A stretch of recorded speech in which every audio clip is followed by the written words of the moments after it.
Hello, hello. Welcome back to Finding Spirit with Tabs. I'm your host, Tabs McCaffrey, and I'm a developing psychic medium here in Saskatoon, Saskatchewan, Canada. On this show, I share my own personal experience as I grow and develop my psychic medium abilities, Akashic Record Readings, spirit guide sessions, really like everything and anything spiritually related. I like to think of myself as like a grounded, practical psychic medium, if that's even possible, but that's how I view myself. I've created this show to kind of share my journey and things that I come across on the way.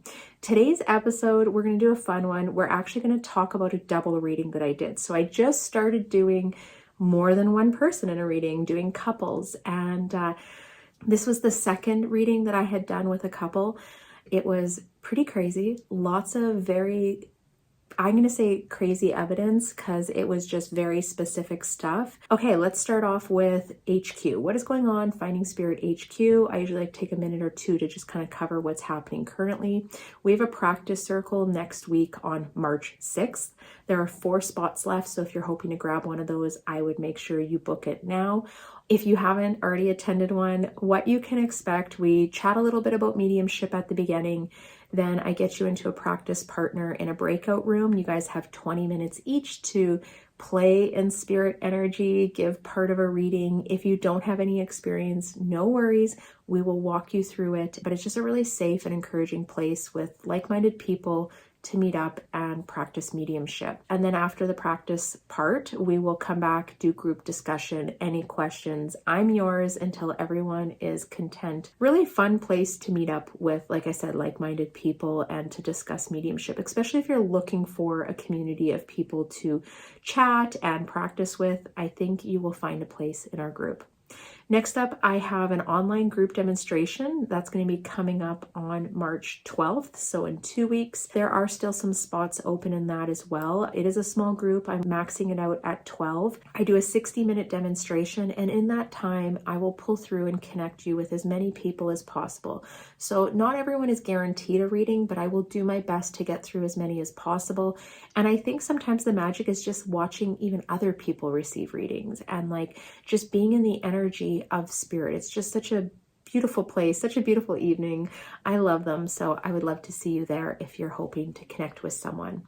And then last off, I actually have a really big announcement, and I've been holding on to this one for a little bit as I kind of ironed out the details and figured out what would be the best way to share this with everyone. So one of the biggest requests that I receive is a mediumship course, and I've thought really long and hard on this. What is the best way that I could help and support others that are on this journey? Also with the practice circles, what is a way that I can support people that have never experienced mediumship before coming into the practice circles? Because I don't think you need any experience to join, but there is some real basic information about mediumship that I think would prepare people just a little bit better coming into the practice circle.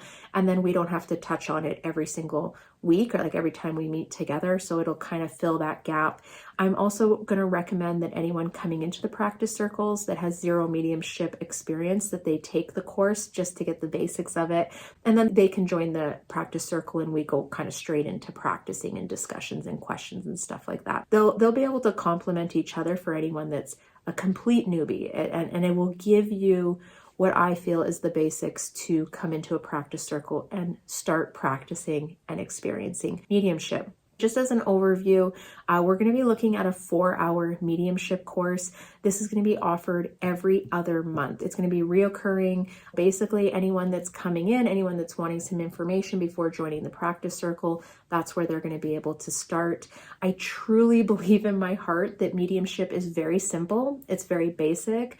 We just need to cover the basics, and then you have what you need to start practicing, and the development really, truly happens in the practicing, in doing more readings, and being in different situations, knowing how to interpret things. I think this is going to be complimentary. Anyone that needs some basic information on mediumship, they'll be able to start with that course. And then If you don't and you're good to go, you'll still have the practice circles that'll be happening every 3 weeks. I have set the first date. Drop a link down below, and the first one is going to be in April. Until then, we're still going to do our practice circles. They're going to run as normal.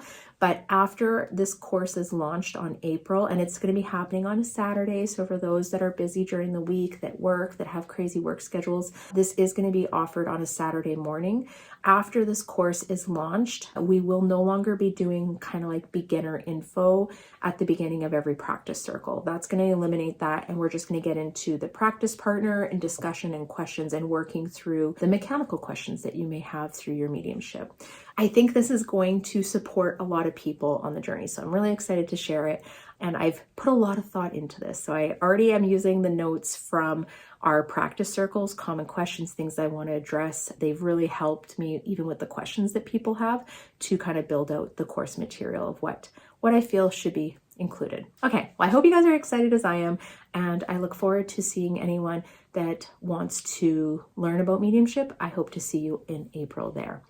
Okay, and I also have to touch on this. I'm sorry to plug myself so much, guys. I always want to put this in just in case you're new to the podcast and you don't know. If you are interested in a mediumship reading, an Akashic Record session, a spiritual awakening mentorship, or a business mentorship call, please know that the link's down below. You can head over to the website, read over my services. This is like the best array that I could put together to offer to people that are on this journey doing the same thing.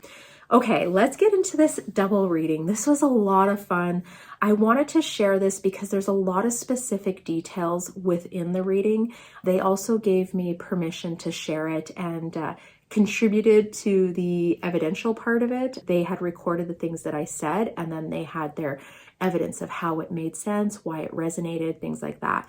And then I also want to interpret how I experienced the messages. So there's a lot of things happening in today's episode, but I'm hoping that it works in a few different ways. If you are curious about mediumship, you have lost someone, you're wanting that connection, this is going to show you what a reading can be like. And this is going to show you the type of information that can come through. For those of you that are on the journey of developing as a medium or curious about developing as a medium, this is going to give you the mechanical side as well, where I explain how certain messages come through, how I interpret them. And it's kind of a multi-purpose episode, but a really fun reading to share. So this reading was with Aaron and Katie. It was such an honor to meet their loved ones on the other side, and a big thank you to both of you guys for allowing me to share this, because it really was a magical evening and such an honor to be a part of it. The really cool part is that they actually created a chart with all the details from the reading and the explanations and accuracy of each detail, which was absolutely mind-blowing. Like when you get to see their sides, I was like, wow, that's crazy. Because there's certain things that come up in readings that don't make sense to me. They're just like random things that I'm saying, and I'm like, does this make sense? It makes sense. Okay, we're going to keep going through.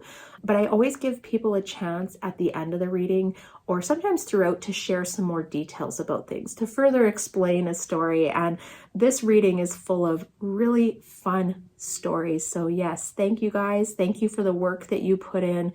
They sent over some photos of both relatives. I always think it's so cool when people send me a photo after the reading and I get to compare what they looked like and how I saw them.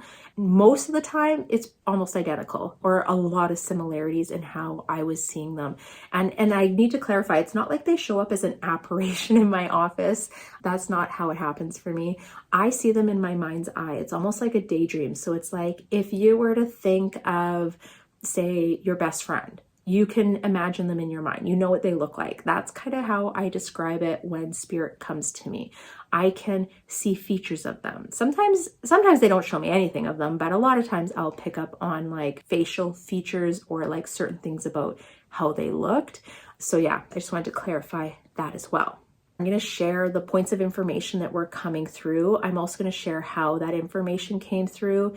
Once we go through all the evidence for each reading, I will then share their kind of like blurbs on it, their evidence and their accuracy on what was said. And I think you're going to be mind blown by some of these stories and the wildness of what came through and what things meant. Because to me, a lot of it means nothing. It's like, it's nonsense to me as I say all these random things. But when you listen to them and their experiences and their interpretations of what was coming through, it starts to make a lot of sense and piece it all together. I hope you guys are ready for a longer episode today. Grab a hot beverage and plug in an earbud or a headphone, and let's get started. So the first spirit that came through was Aaron's grandfather, Claude. First off, when he comes through, I can sense a male. I can usually just sense male or female. It's a feeling. Male energy tends to be a little bit heavier, masculine. Female energy is more lighter, more feminine. That's how I would tell the difference between them. He also comes through as like funny. He has a great sense of humor, and he makes me want to laugh and smile. Like I can just feel it come across my face. And then he also feels like he was a lot of fun. The best way to explain this is that if you think of your best friend that you have a lot of fun with, when you hang out with them, you know that feeling you get. That's what I experience when a spirit has those characteristics. And oftentimes I will get a big smile that'll come on my face. I'll have an urge to laugh. And that's how I'm like, oh, they're funny. Like they're funny. Like they were full of laughter. They were, upbeat. They were a lot of fun, because I feel like having a lot of fun in that moment. So that's how I would translate that. And then next he shared with me that he worked with his hands outside and built stuff. He handled wood or lumber at some point. This I'm brought to kind of like a forest in my mind's eye or in my daydream. I can sense trees. I can almost like smell them and like feel and sense as if I was in the forest, around wood, around lumber is how I was feeling it. I bring myself back to when I was a kid and we used to have to cut down wood in fall. That's the feeling I get. And then right away, I know that that's what they're trying to share with me. So they're going to use your own experiences sometimes to share feelings and emotions. That was kind of a fun one. I really like that one. And the funny story is, in that week, I had like 2 or 3 readings, and this feeling came through for each of them. And it turned out to be true in each person's life. But it was a new one for me. I'd never experienced that like woodsy, wood, lumber built things. That was a new way of sharing. Next, I was made aware that he helped people in the community. This is a tough one, but it came through just as like an emotion and a knowing. I knew that he did something in the community, and it's almost like a fact like pops up in my head, and you're gonna laugh out loud when I explain this one after how he helped in the community. The next point that he brought forward to me, and this is his grandfather bringing forward, I can see like a giant pot of soup or liquid. So this is happening as a daydream. I was really searching for the word. I remember going like, I can stir it. It's like a pot of something. And then all of a sudden the word goulash is like in my mind, goulash. I know, so random. Whatever comes into my mind, I speak it. And Aaron actually like lost his mind. His mind was blown at this point. I'm going to explain it in a few minutes, but that was almost like the magic word in the reading that he needed to hear. And it was, I thought it was funny because I was like, this is such a weird word to say. And then his reaction, we were all laughing. It was like really brought the energy up in the reading. It was so cool. After that, the next feeling I get is like a lot of male energy around me. I'm thinking he had a few sons. There's a lot of male energy. The next thing is there's also like a particular trend through the men in the family. And I keep getting this feeling. So how I can best describe it is that it's like a diagonal line that goes through the lineage, just through the men's side of the family, but something is switched. And I kept thinking it was like a job. So like, say the dad was into illegal stuff and the sons were lawyers and judges or something. Like there's something flip that's happening in the family, but I couldn't quite figure out what it was. I just know that there was an opposite. So something is opposite. It runs through the males in that family lineage.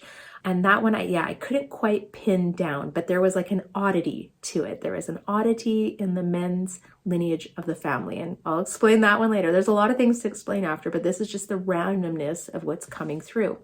Next he shares one of the men worked outside, works with their hands outdoors. And then he also shared with me that there was a woman with him, and it feels like his wife on the other side.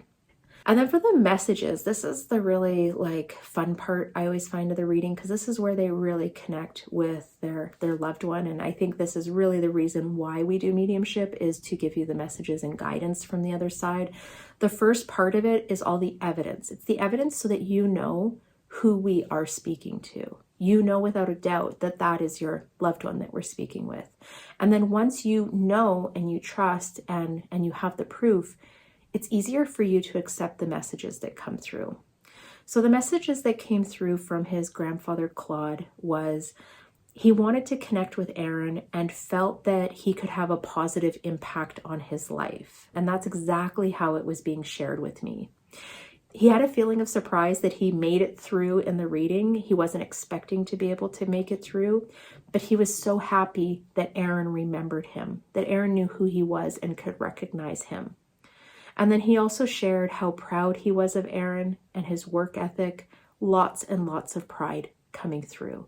He kept going back to, he was just so shocked that he made it through. He was just so excited that he had made it through and that Aaron knew who he was. And it just felt like he was there to bring laughs and smiles and memories, bring things back to life, and just to tell him how proud he was of him. Now we're going to go into the fun part, and this is where Aaron was able to give feedback on everything. So we're going to go through point by point, and I'm going to tell you how these things made sense. The first point that came through was funny, sense of humor. He made me want to laugh. Like, he was just such a fun guy. Claude was known for his sense of humor. He ran the tavern in Maple Valley, Washington.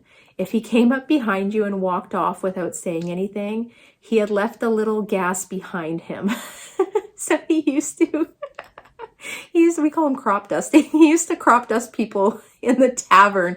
So it was so funny because as soon as I started saying like, he's funny, he's just a lot of fun, like there's a lot of humor, this was the first thing that came. Like, they were just laughing. They're like, that's exactly who he was. Also, in his World War II diary entries from Iceland, he would say things like, I got a letter from my brown-eyed Swede. Guess she loves me a little bit. Like, just cute little fun things. He was just so lighthearted, and that really connected with Aaron with what came through. The next point was he had worked with his hands and built with wood. Claude was in logging and forestry as a young man, and the marital home was built in Maple Valley, Washington, surrounded by trees. Claude built the garage out back of the main house. And I think that's what I kept feeling, like the forest. And then I also felt like he had built something and he had worked with wood. So a lot of this landed actually for a few points in his life. The next one's kind of fun. You're going to be shocked at this one, not expecting it. I was getting the feeling that he helped in the community, that he helped people in the community. The family lore is that Claude indeed loan sharked from the tavern and somewhat reveled in that reputation. He also gave to folks in need. So he definitely helped in the community. He did some loan sharking, but he also did give back in other ways to the community. He was a man that helped people that needed. We had some good laughs on that one. And it's just funny how sometimes the information comes through. I didn't get the loan shark part. I just knew that he helped people. The next one is that random word, goulash, that soup mixture, right, that they were showing me. Aaron said that that was the deal breaker for him. That was the point where he was like, this is 100% legit. His grandma Millie used to make goulash. Millie was married to Claude, and it is renowned throughout the family. Everyone has memories of it, and some have even tried to recreate it. So he said, as soon as you said that word, I knew it was him. I knew it was like, that was the cement that he needed to solidify everything. So that was cool. And I like that it happened earlier on in the reading. So he was able to really accept everything that was coming through. That was like so specific. I don't use the word goulash. It's not something, I mean, I've heard of it before, but it's not something that I even say once a year. It was like, I don't think I've heard that word or said that word in like 20 years. It was very unusual to come through, and it meant everything to him. One word could make the reading. And that's all it takes sometimes. The next one was lots of male energy. And I had said, this usually feels like just a lot of masculine energy around me. A lot of times I can say that they probably had children that were men, or they were surrounded by men. I also said there was that flipping thing, right? There was this oddity that ran through the lineage of the men. So Grandpa Claude did have 2 sons with Millie, and their names were Mike and Pat. One of these would have been Aaron's father as well. And Mike and Pat, here's that funny thing, Mike and Pat go by their middle names, as did Claude. Aaron goes by his first name. So that was that switch. Claude and his 2 sons, they had first name, middle name, last name, but they switched and they used their middle names instead of their first name. And that's where I kept saying, like, there's something that happens in the men's lineage, but it's switched. It's something odd. To me, that's odd. It's unusual to be switching your names. But he said, like, that one took a little bit for him to figure out. And then when he got it, he was like, oh my gosh, that's crazy. I thought it was crazy. It was hard to translate, but I could tell that there was something that was flipping there. And then the next point was one man working outside. Aaron's dad actually did landscaping. He was a landscape designer at one stage of his life. That was some evidence there. And then when I said his wife was with him, it was Grandma Millie who had passed. So that was beautiful. He was able to basically provide evidence for every fact that was coming through and kind of give the backstory. As for the messages, I just have some kind of information his side. So Claude died before Aaron was born, but Aaron grew up with all the stories and tales of his grandfather and always felt inspired by him, always wanting and wishing that he could have met him. That was part of him being so surprised he came through and so excited and happy that he could connect and talk with him. Stories of Grandma Millie and Grandpa Claude are plentiful and often remembered by the aunts, uncles, and cousins. So he was just talked about so fondly by everyone. He had these stories kind of in his mind, but what he came through really brought everything back to life. The part where he said he was really proud of Aaron and his work ethic. Aaron works hard at his job, and he is in a position where he helps other people. So that really hit home for him. He really felt that in his heart. Yeah, that wraps up the first reading. It was crazy. It was crazy. Especially because of all the validations that he could give from the points that come through. There was a lot of healing, a lot of laughs, a lot of memories that were discussed. And part of mediumship is bringing them back to life. Bringing them back to life and allowing them to have that 30 minutes with their loved one, where it feels like you're sitting with them, you're talking, you're laughing, you're remembering them. To me, that's what mediumship is about. And then being able to pass on what they want to say to you. This reading definitely will hold a place in my heart. And the fun parts of it, the loan sharking, the letting off some gas behind people and walking away sneaky. Like, not often do you have stories coming through like that in a reading. There's a lot of magic there. Okay, I want to cover the second one because the second one had just as much interesting and cool things and specifics in it as well. So Katie's grandma Lydia was the second spirit that came through. And I'm going to do it in the same format. I'm going to share all the points that came through, and then after I'll share the validations from Katie. So first thing that comes through, I have a woman that comes forward. Again, I can feel that feminine energy. She also feels like stern. She had strict rules at her house. She's not mean, but you knew the expectations when you were there. Oftentimes I've had this come up. I've had quite a few spirits to come up that are this type of person in real life. And the best way to describe it is that if you knew someone that had these characteristics, maybe your friend's mom or your grandma or your aunt, someone in your life, you know that feeling you get when you think of them? That's how it comes through.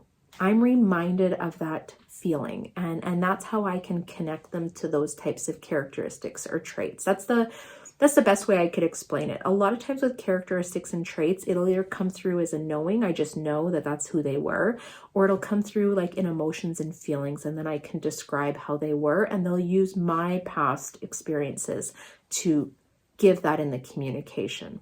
The next one that came through had a very friendly tone to her. I wanted to chuckle, and I felt like a sly smile coming across my face. So I can feel these emotions coming through. I'm experiencing these emotions. It's like you're up to something, you know what I mean? And that little chuckle and that smile, I could feel it on my face. The next point she comes through with is, I can see a woman in front of me and she's putting on lipstick and she's drawing attention to her lipstick, something that stands out about her, something that would be like a strong memory of her would be with the lipstick, which Katie said she could accept. The next thing, her grandma was showing me stuff then. So then she shows me this pot, and to me it's like soup, but she's holding a stick and the noodles are draped over the stick. So to me, they seem a little bit longer. I can see them kind of hanging over into the soup, but she's holding them. She wants to show me they are long noodles going into the soup. I'm like, I don't know what it means. Katie's like, I can accept it. I know what that means. I'm like, okay. And then the next thing she wants to bring up, and this is a fun one, she keeps saying party, party, party, party, say party. So I have this urge to say party. And the best way I can describe it, it's like a thought that keeps coming in. And it's like this urge, and the urge doesn't go away until I say the word. So for this one, it was party, party, party. Once I say the word, I feel better. So I know that they're wanting me to say that word. And this one's going to make you laugh when we go into her explanations. I have two more. The next one, she shares there's something coming up that she thinks is funny. And this is a knowing that's coming through. It's not funny, but she thinks it's funny. And she's kind of like making a joke about this upcoming thing. Like I keep feeling like there's a joke to it. It doesn't quite make sense as it's coming through. Oftentimes that's the position I'm in. I don't know fully the context of what's coming through, but I just have to trust. I just have to trust that what they're saying is what is meant to come out. And then she adds on to that there's some challenges coming up. I keep feeling like there's some challenges. So she's talking about this one thing, kind of laughing. It's funny, not funny, but also acknowledging the serious part. And there's going to be some challenges that are going to be coming up. And then the last thing she shared with me is she talks about there being two sisters. After that, Katie's able to accept everything. So we move on to the messages. And her grandma kind of sprinkled these in between. There's a couple things that she was kind of sprinkling throughout the reading, but I'm just going to summarize them all at the end. She said she was very fond of Katie. There was a lot of love towards her. She wished that she could hug her.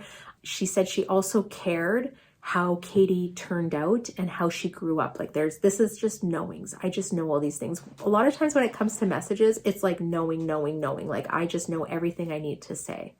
She says that Katie got her bravery, strength, and courage from her grandma Lydia, and that she felt like she had chosen that Katie had chosen the right people around her and that she had chosen well.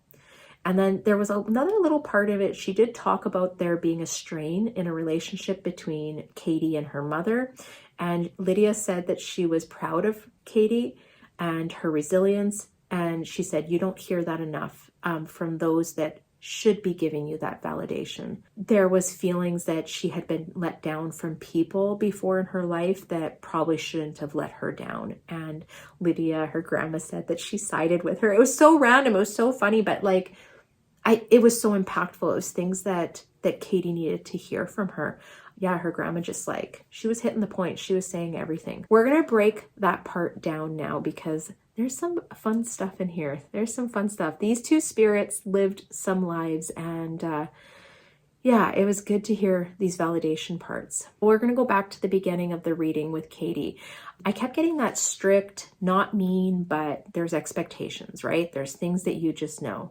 So she said Lydia was a Roman Catholic, traditional Italian matriarch of family of 8. Lydia, Billy, and 6 other children. Gender roles, behavioral expectations, and manners were all very traditional and rigid, which is probably how I could sense that and pick that up. That is like characteristic stuff for her. The next was, there was like a friendly tone with a chuckle and a sly smile.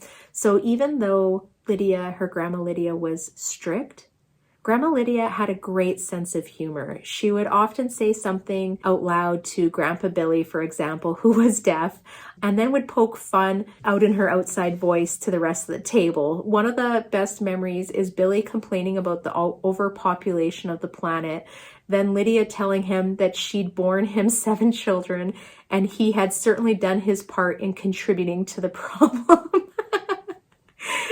She also had a secret morning habit of smoking one of Grandpa's cigarettes in the downstairs bathroom before anyone woke up. So this is all like friendly, kind of like a chuckle, that slyness. She was a jokester. She was a jokester, and she's a little bit, sassy, did her own thing. The next piece of information that it came through was about the lipstick, and Katie said there was a small mirror that hung in the kitchen. Lydia would stand before it every morning and apply her rouge, powder, and lipstick. She said she would curl her hair with tongs heated on the stove, and she said, I used to love watching her. So as soon as she talked about the lipstick and putting it on, she was brought to this memory, and this is what it reminded her of. This is kind of the magic of mediumship. This is the random things that come through, what it brings you back to in your memories and how you remember them. The next was the pot with the noodles. I kept describing soup with these noodles hanging over. She said Grandma Lydia was famous for her home cooking. Being Italian, a lot of it was pasta based. Whenever her son-in-law would visit, she would cook a huge pot of pasta, fagioli, I think is what it is, bean and pasta soup. The leftovers, if there were any, were left on the stove after dinner. Invariably, at least one of the son-in-laws would come and steal it during the night and finish the pot off. So like that pot with noodles made total sense to her too. This one was a fun one, the party. What was about the party? Why does she want to talk about this party? And I kept feeling like it was important, like it was something big. It was like a big party, and I couldn't tell if it was something coming up or an event that happened. Katie said it was Lydia and Billy's surprise 50th golden wedding anniversary was a huge family event. She said, I wasn't good at keeping secrets. Katie wasn't. And she dropped so many hints that she felt like she spoiled the party for her grandma.